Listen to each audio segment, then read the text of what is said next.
أشهد أن محمد رسول الله۔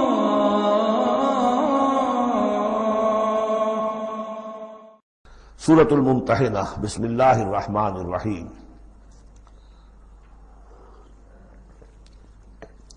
ممتحنہ کا جو زمانہ نزول ہے معین کر لیجئے، یہ ان دو رکوعوں کے ساتھ سمجھیے کہ جو سورہ توبہ میں ہم نے پڑھے، دوسرا اور تیسرا رکوع۔ فتح مکہ سے پہلے جو کچھ رد و قدا چل رہی تھی کہ نہیں کرنا چاہیے، کاہے کے لیے فوج کشی کر رہے ہیں، اور اس پر پھر جو اللہ تعالیٰ کی طرف سے جو تبصرہ آیا، منافقین تھے یا ضعفاء تھے، ان کے اعتراضات کے جواب دیے گئے۔ آخر مکے والے کتنے ہی برے صحیح، بہرحال وہ حرم کی خدمت کرتے ہیں، لہذا ان کا ایک نیکی کا مقام بھی ہے۔ وہ ساری دلیلیں پڑھ چکے ہیں۔ سورہ توبہ رکوع 2 اور 3، یہ بھی 2 رکوع ہیں۔ اسی موقع پر ایک بہت مخلص مومن صحابی، ان سے ایک بہت بڑی غلطی ہو گئی۔ حضرت حاتب ابن ابی بلتع رضی اللہ تعالی عنہ، بدری ہیں۔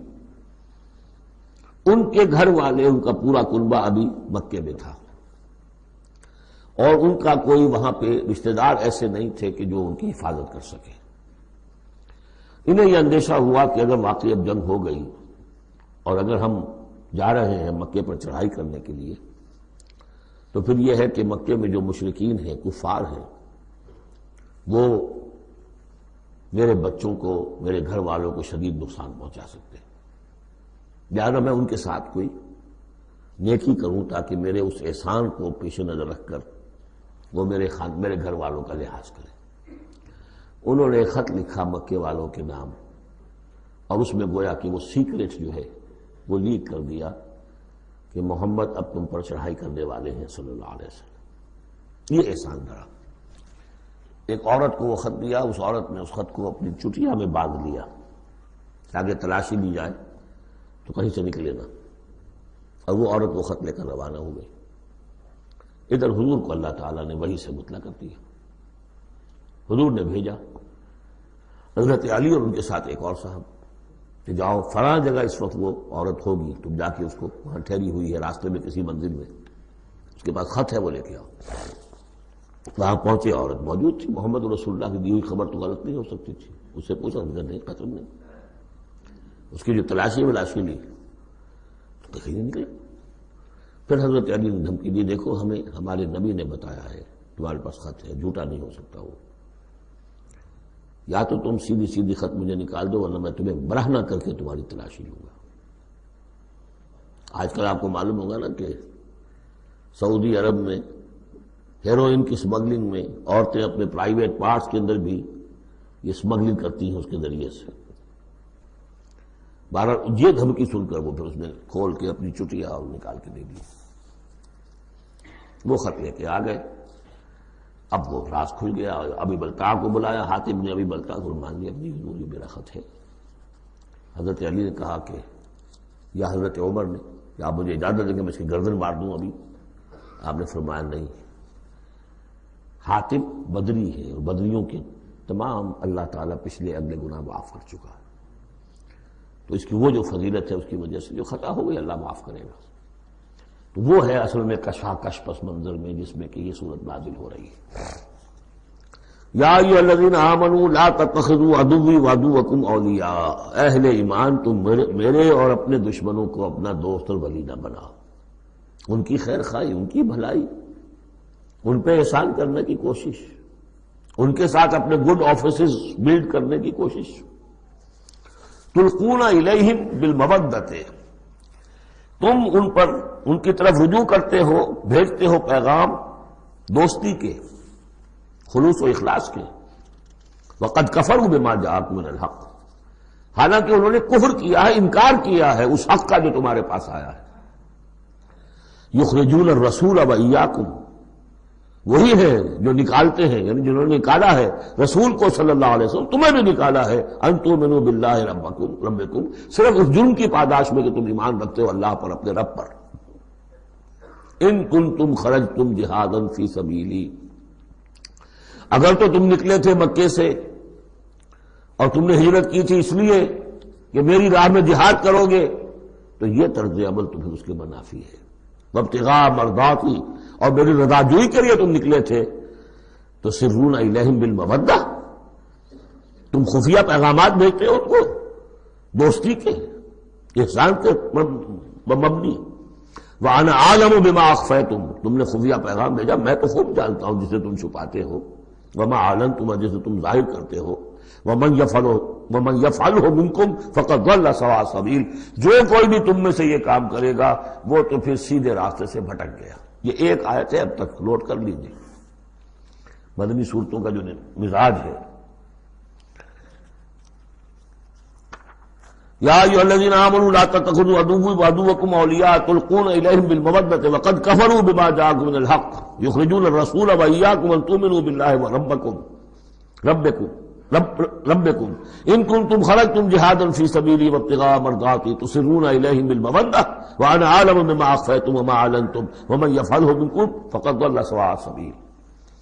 ان یثقفوکم یکونوا لکم اعداء، اگر وہ کہیں تمہیں پا لیں، یعنی تم ان کے ہاتھ لگ جاؤ، ہتھے چڑھ جاؤ، وہ تمہارے ساتھ دشمنی کریں گے. وَيَبْسُطُوا إِلَيْهِمْ أَيْدِيَهُمْ، اپنے ہاتھ بڑھائیں گے تمہاری طرف. وَأَلْسِنَتَهُمْ، اور اپنی زبانیں، بِالسُّوءِ، برے ارادے کے ساتھ تمہیں نقصان پہنچائیں گے، ان کی زبانیں بھی ان کے ہاتھ بھی. وَوَدُّوا لَوْ تَكْفُرُونَ، اور ان کی خواہش ہوگی شدید کہ کسی طرح تم بھی دوبارہ کافر ہو جاؤ. لَن تَنفَعَكُمْ أَرْحَامُكُمْ، تمہیں ہرگز نفع نہیں پہنچائیں گے تمہارے رحمی رشتے. ولا اولادکم، نہ تمہاری اولادیں. یوم القیامہ، قیامت کے دن. یفصل بینکم، اللہ فیصلہ کر دے گا تمہارے مابین. واللہ بما تعملون بصیر، اور جو کچھ تم کر رہے ہو اللہ اسے دیکھ رہا ہے. قد کانت لکم اسوۃ حسنۃ فی ابراہیم والذین معہ، تمہارے لیے ایک اچھا نمونہ ہے، بہت عمدہ ماڈل ہے، اسوہ حسنہ ہے. فی ابراہیم والذین معہ، ابراہیم اور ان کے ساتھیوں کے معاملے میں، ان کی شخصیتوں کی صورت میں. اذ قالوا لقومہم، جبکہ انہوں نے کہا اپنی قوم سے، برملا کہہ دیا، انا براء منکم، ہم بری ہیں تم سے، ومما تعبدون من دون اللہ، اور جن کو بھی تم پوج رہے ہو اللہ کے سوا، ہمارا ان سے کوئی رشتہ نہیں، کوئی تعلق نہیں، ہم اعلان برات کر رہے ہیں ان سے. کفرنا بکم، ہم منکر ہوئے تم سے بھی. وبدا بیننا وبینکم العداوۃ والبغضاء ابدا، اور اب تمہارے اور ہمارے مابین عداوت اور بغض اور بیل شروع ہو چکا ہے، اب یہ ہمیشہ باقی رہے گا. حتی تؤمنوا باللہ وحدہ، جب تک کہ تم ایمان نہ لاؤ اللہ پر توحید کے ساتھ. یعنی جب تک اس طرح لنگی تلوار نہ بن جائے ایک مومن. حزب اللہ کو لنگی تلوار بننا پڑتا ہے، رشتوں کو کاٹنا پڑتا ہے. وَلَوْ كَانُوا آبَاءَهُمْ أَوْ أَبْنَاءَهُمْ أَوْ إِخْوَانَهُمْ أَوْ عَشِيرَتَهُمْ، سورہ مجادلہ میں پڑھا ہے ابھی. تو یہ حضرت ابراہیم علیہ السلام کا معاملہ. إِلَّا قَالَ إِبْرَاهِيمَ لِأَبِيهِ لَأَسْتَغْفِرَنَّ لَكَ، سوائے اس کے کہ ابراہیم نے ایک وعدہ کیا تھا اپنے باپ سے کہ میں آپ کے لیے ضرور استغفار کروں گا. یہ سورہ مریم میں ہم پڑھا ہے، جب اس نے کہا تھا کہ تم نکل جاؤ. وَاهْجُرْنِي مَلِيًّا اراغب انت عن آلہتی یا ابراہیم لئن لم تنتہ لارجمنک واہجرنی ملیا. حضرت ابراہیم نے کیا کہا تھا؟ سلام علیک ساستغفر لک ربی انہ کان بی حفیا، میں آپ کے لیے ابا جان میں اپنے اللہ سے دعا کروں گا، استغفار کروں گا. وما املک لک من اللہ من شیء، مجھے اختیار کوئی نہیں ہے آپ کے بارے میں اللہ کے ہاں، کچھ نہیں، آخری اختیار اللہ کا ہے. ربنا علیک توکلنا والیک انبنا والیک المصیر، پروردگار ہم نے تجھی پر توکل کیا اور الیک انبنا، اور تیری طرف سے رجوع کیا، والیک المصیر، اور تیری طرف لوٹ جانا ہے. ربنا لا تجعلنا فتنۃ للذین کفروا، پروردگار ہمیں اب کافروں کے لیے تختہ مشق اور تختہ امتحان نہ بنا دے کہ ہمارے اوپر وہ ظلم کریں، اور تو ان کو اوپر آزمائش جو انہیں آزما رہا ہے وہ اس شکل میں کہ ہم پر وہ ظلم کریں، جیسے اللہ تعالیٰ کفار مکہ کو آزما رہا تھا. لیکن تختہ ستم، تختہ مشق کون؟ صحابہ کرام بنے ہوئے تھے. واغفر لنا، اور ہمیں بخش دے، انک انت العزیز الحکیم، یقیناً تو ہی ہے سب کچھ زبردست اور حکمت والا. اب یہاں نوٹ کر لیجئے کہ سورہ توبہ میں آ چکا ہے کہ حضرت ابراہیم نے آخر میں آ کر تبرأ منہ، جب انہوں نے معلوم ہو گیا کہ میرا باپ تو دشمن ہے، اللہ کا دشمن ہے، تو برات کی. یہ آیتیں جو ہیں یہ سن 8 میں فتح مکہ سے قبل نازل ہو رہی ہیں. حاطب بن بلتع کا واقعہ ہے، ابھی مکے طرف روانگی نہیں ہوئی ہے. اور وہ آیتیں جو ہیں وہ سن 9 میں نازل ہو رہی ہیں، اس کے بھی ذی قعدہ کے بھی بعد، جبکہ واپس آ گئے حضور صلی اللہ علیہ وسلم تبوک سے.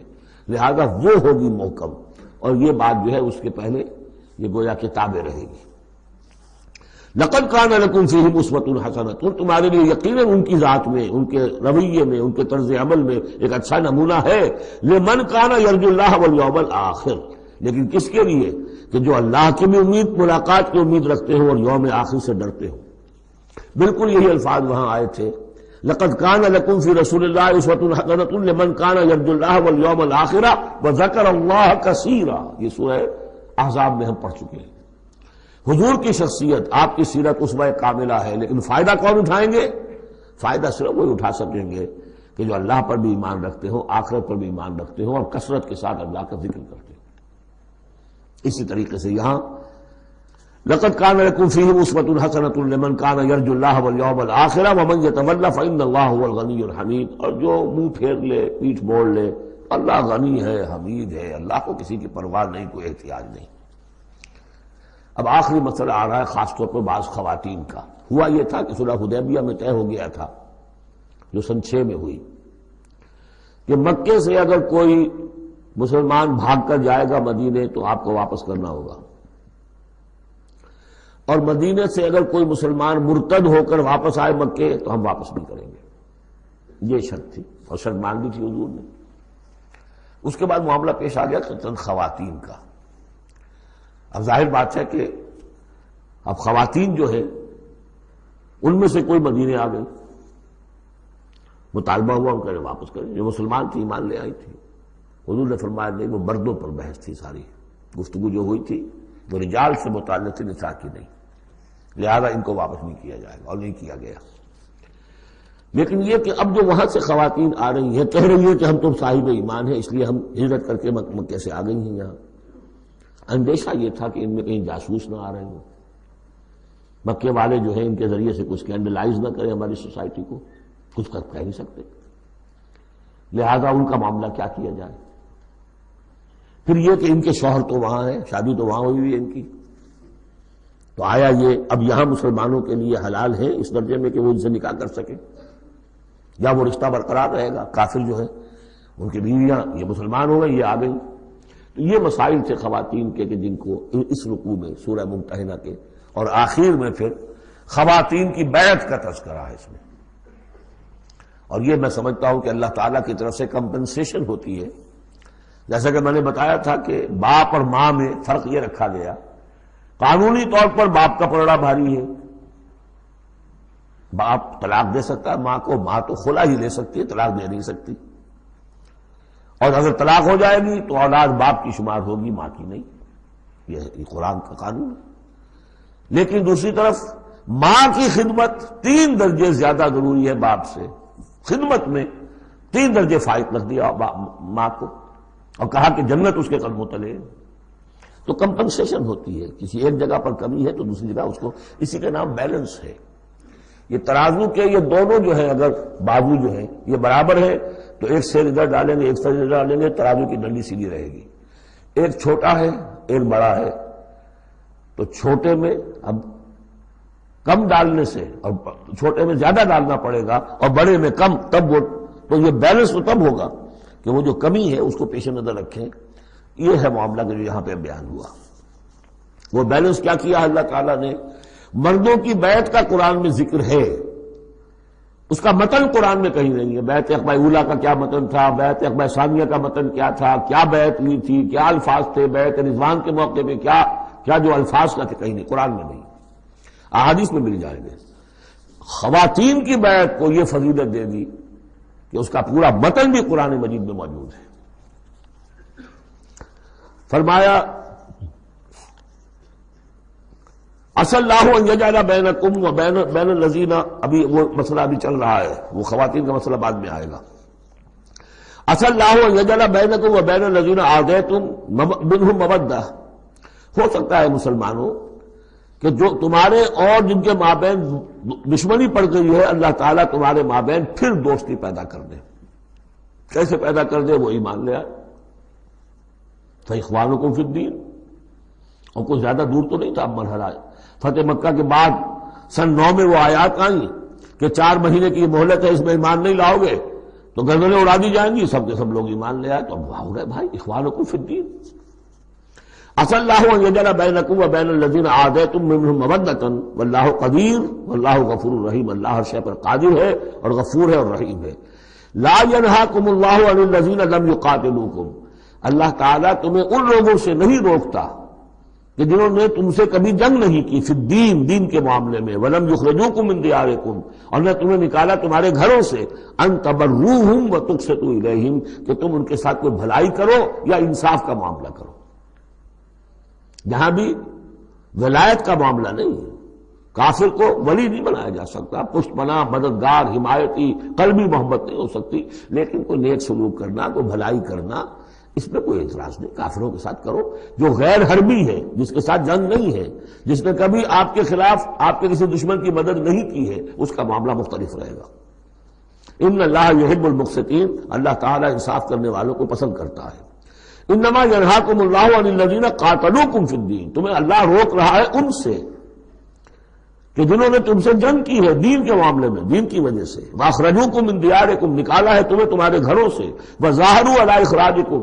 اور انہوں نے گٹھ جوڑ کیا ہے تمہارے نکالنے پر، ایک دوسرے کی مدد کی ہے. ان تولوہم. کہ تم ان کے ساتھ ولایت، باہمی ولایت، باہمی کا رشتہ قائم کرو، اس سے روکا ہے. وَمَن يَتَوَلَّهُمْ. اور جو کوئی ان کے ساتھ دوستی کرے گا فَأُولَٰئِكَ هُمُ الظَّالِمُونَ. تو وہی لوگ ہیں کہ جو ظالم ہیں.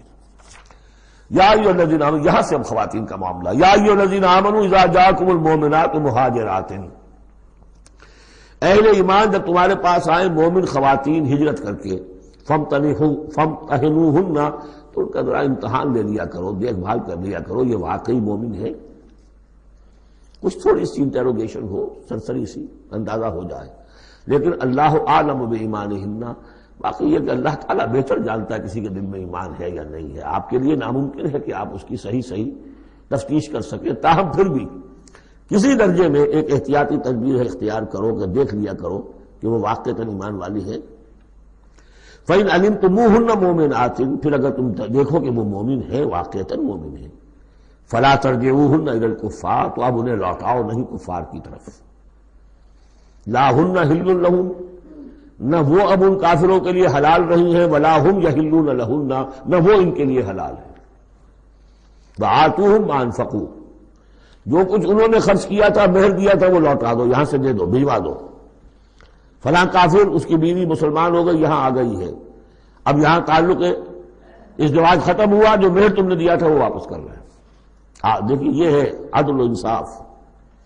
جیسے کہ حضرت خالد بن ولید نے ایک موقع پر، جبکہ شام کے محاذ پر ذرا پیچھے ہٹنا پڑا، غالباً ابو عبیدہ کا معاملہ تھا رضی اللہ تعالی عنہما. تو ایک شہر جس سے کہ جزیہ لے لیا گیا تھا، پھر چونکہ وہاں سے پسپائی جو ہے ٹیکٹیکل موو کے طور پر وہاں سے پیچھے ہٹنا پڑا، تو وہ سارا جزیہ واپس کر دیا. ہم جا رہے ہیں، اب آپ لوگوں کی حفاظت کا ذمہ ہم نہیں لے سکتے. ذمہ کا مطلب ہے ہمیں آپ کی حفاظت کی ذمہ داری پوری کرنی تھی، نہیں کر سکتے. یہ رقم واپس.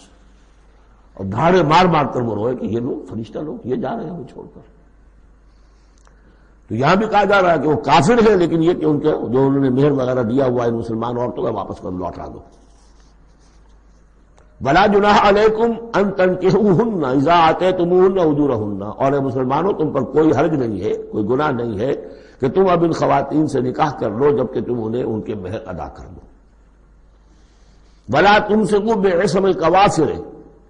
اور اگر تمہاری بیویاں وہاں ہیں، کوئی رہ گئی ہیں، اب کفر پہ ہیں، تو تم بھی ان کے ناموس کو اپنے قبضے میں نہ رکھو، یعنی انہیں طلاق دے دو، انہیں فارغ کر دو کہ ہمارا تم سے کوئی تعلق نہیں. وَاسْأَلُوا مَا أَنفَقْتُمْ. اور ان سے مانگ لو جو بھی تم نے ان کو دیا تھا مہر کے طور پر. جب ہمارے اور تمہارے درمیان وہ رشتہ ختم ہوا، میرا مہر واپس کرو. وَلْيَسْأَلُوا مَا أَنفَقُوا. جو انہوں نے خرچ کیا تھا وہ مانگ لیں. جو یہاں مسلمان عورتیں آ گئی ہیں ان کا مہر لوٹا دیا جائے. ذالکم حکم اللہ یحکم بینکم. یہ اللہ کا حکم ہے اور اللہ تمہارے مابین فیصلہ کر رہا ہے. واللہ علیم الحکیم، اللہ سب کو جاننے والا ہے، کمال حکمت والا۔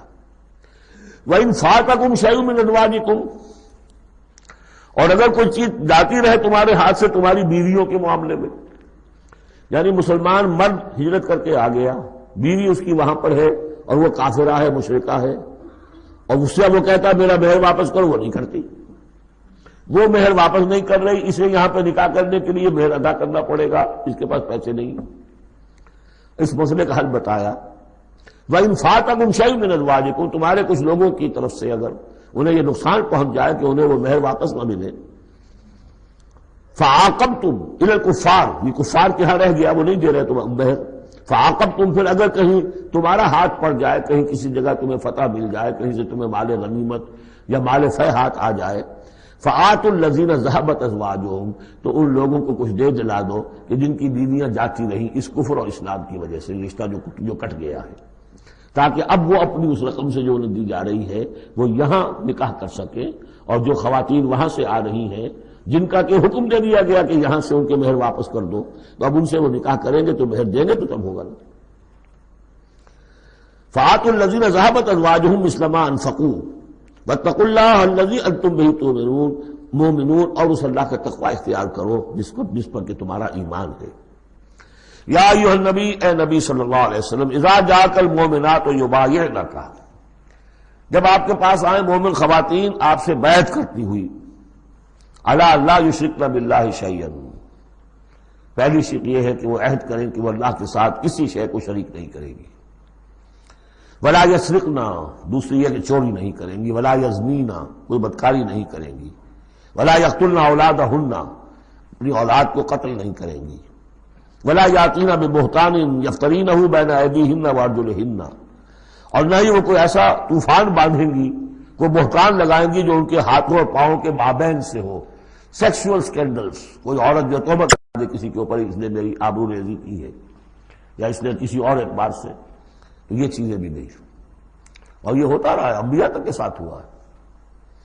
ولا یعصینک فی معروف، اور آخری بات یہ اس بیعت کے اندر کہ جو بھی آپ بھلی بات ان سے کہیں گے اس کے اندر آپ کی نافرمانی نہیں کریں گے۔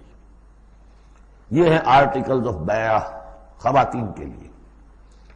فبایعہن، تو اے نبی ان کی بیعت قبول کر لیجئے، انہیں بیعت کر لیجئے اپنے سے، واستغفر لہن اللہ، اور ان کے ساتھ ان کے لیے اللہ تعالیٰ سے استغفار کیجئے۔ ان اللہ غفور الرحیم، یقیناً اللہ غفور الرحیم ہے۔ اب یہاں نوٹ کر لیجئے کہ جو بیعت مردوں سے لی گئی بیعت عقبہ ثانیہ، بیعت عقبہ اولیٰ جو تھی وہ تقریباً یہی تھی، اسی لیے اس کو بیعت النساء بھی کہتے ہیں، پہلی بیعت۔ ابھی جو ہے وہ کوئی ایسی شکل سامنے نہیں تھی کہ کوئی جماعتی تشکیل ہو رہی ہو، جماعت بنانی ہو، اور ہمارے ہاں جو بھی صوفیاء ہیں جو بیعت لیتے ہیں وہ بھی تقریباً اسی کو دلیل بناتے ہیں، بیعت عقبہ اولیٰ اور بیعت النساء، وہ اسی بات کا عہد لیتے ہیں، شرک نہیں کروں گا، یہ نہیں کروں گا، چوری نہیں کروں گا، نیکی کے کام کروں گا، وغیرہ وغیرہ۔ تو صوفیاء کی بیعت، خواتین کی بیعت اور بیعت عقبہ اولیٰ تقریباً یہ ہے۔ لیکن وہ بیعت جس سے کہ جماعتی زندگی وجود میں آئی وہ بیعت عقبہ ثانیہ ہے۔ حضرت عبادہ بن ثابت رضی اللہ تعالیٰ عنہ سے اس کی پورا اس کا ٹیکسٹ جو ہے وہ موجود ہے، متفق علیہ حدیث ہے، جس کو بخاری میں بھی ہے، مسلم میں بھی ہے۔ بایعنا رسول اللہ صلی اللہ علیہ وسلم، وہ فرماتے ہم نے بیعت کی تھی اللہ کے رسول سے صلی اللہ علیہ وسلم، علی السمع، آپ کا ہر حکم سنیں گے، اطاعت کریں گے، فی العسر، تنگی، والیسر، اور آسانی میں بھی، والمنشط، اس حالت میں بھی کہ ہماری طبیعتوں میں انشراح ہو کہ ہاں یہ کام واقعتاً بہت مفید ہے، صحیح ہے، والمکرہ، اور اس حالت میں بھی کہ ہمیں اپنی طبیعتوں پر جبر کرنا پڑے، ہمیں اس فیصلے کے ساتھ اتفاق نہ ہو، وعلی اثرۃ علینا، اور اس کے باوجود کہ دوسروں کو ہم پر ترجیح دے دی جائے۔ ترجیح دے دی جائے کس بات میں؟ آپ امیر بنا رہے ہیں فلاں شخص کو، یہ تو ابھی نوبارد ہے، ابھی آیا ہے، ابھی شامل ہوا ہم میں، اور ہم پرانے آپ کے ساتھی ہیں، نہیں، پریروگیٹو ہے یہ آپ کا، جس کو چاہے امیر بنائیں۔ وعلی اللہ نضال الامر اہلہ، جنہیں آپ ذمہ دار بنائیں گے ان سے ہم جھگڑیں گے نہیں، ان سے لڑیں گے نہیں، ان کی اطاعت کریں گے۔ من اطاعنی فقد اطاع اللہ ومن عصانی فقد عصی اللہ، ومن اطاع امیری فقد اطاعنی ومن عصى امیری فقد عصانی وعلی ان نقول بالحق اینما کنا، آخری شق یہ کہ ہم حق بات ضرور کہیں گے جہاں کہیں بھی ہوں گے، لا نخاف فی اللہ لومۃ لائم، ہم کسی ملامت کرنے والے کی ملامت کے خوف سے اپنی زبان بند نہیں کریں گے۔ یہ بیعت عقبہ ثانیہ جو ہے اس کو ہم نے تنظیم اسلامی میں اختیار کیا، ایک لفظ کا اضافہ کیا، ابایعک علی السمع والطاعۃ فی المعروف، حضور کی اطاعت مطلق تھی، جو حکم دیں گے، غلط دے ہی نہیں سکتے معصوم ہے۔ حضور کے بعد ابو بکر کی بیعت بھی مطلق نہیں تھی، مقید ہے، مشروط ہے، کتاب و سنت کے دائرے کے اندر اندر۔ یہ بیعت ہے کیونکہ اس کے بعد حضور نے پہلی مرتبہ ایک تنظیمی ڈھانچہ قائم کیا کہ مدینے میں آپ نے 12 نقیب مقرر کر دیے۔ یہ تنظیمی شکل پہلی مرتبہ ہو رہی ہے آپ کی سیرت کے اندر۔ مکے میں تو چونکہ آپ خود موجود ہیں اور سب صحابہ وہیں ہیں، چھوٹا سا شہر ہے، تو کسی تنظیمی سانچے کی اور ڈھانچے کی اور لمبی چوڑی چین جو ہے بنانے کی ضرورت ہی نہیں۔ اب مدینہ دور ہے، وہاں کے کچھ لوگ 9 خزرج میں سے اور 3 اوس میں سے آپ نے نقیب بنائے، اب ان کی ذمہ داری بنی۔ اس طرح جماعتی تنظیم جو بنی ہے وہ اس بیعت پر بنی ہے۔ البتہ چونکہ خواتین کا معاملہ یہ ہے کہ جماعتی جدوجہد جو آگے چلنی ہے اس میں جہاد اور قتال کے جو مراحل آنے ہیں اس میں خواتین کا حصہ بالواسطہ ہے، بلا واسطہ نہیں ہے، ڈائریکٹ نہیں۔ وہ بیعت ان سے نہیں دی گئی بلکہ یہی بیعت لی گئی ہے کہ اس کے اندر یہ افعال ہیں، یہ نہیں کریں گے، اور یہ کہ ہاں جو امیر ہے حضور صلی اللہ علیہ وسلم جو بھی حکم دیں گے، جو بھلائی کا حکم ہوگا اس میں اور ان کی نافرمانی نہیں کریں گے۔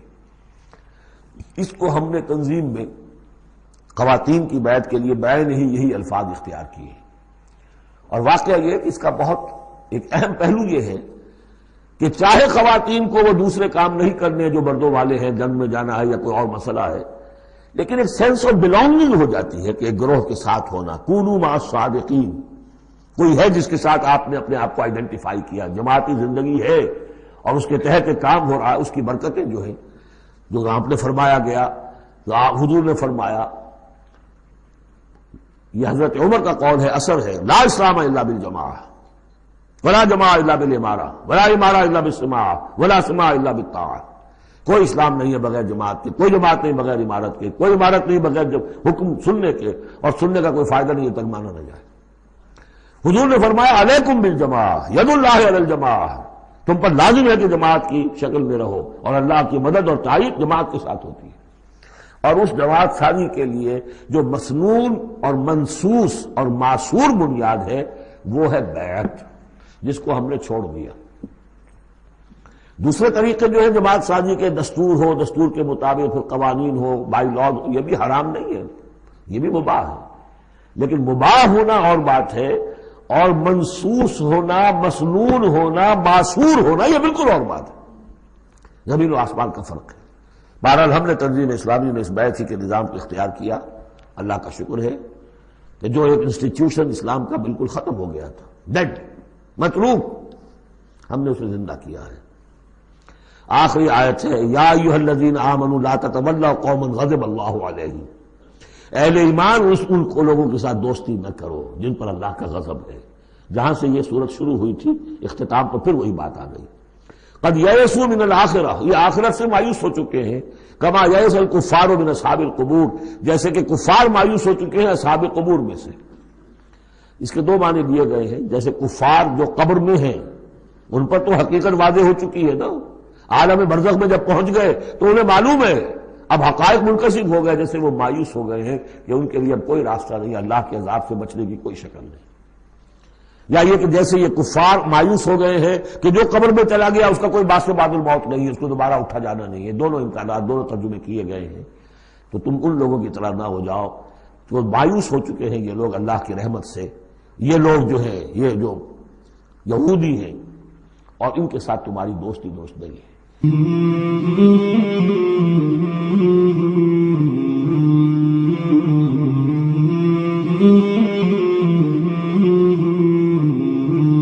مولاي صل وسلم دائما أبدا على حبيبك خير الخلق كلهم، مولاي صل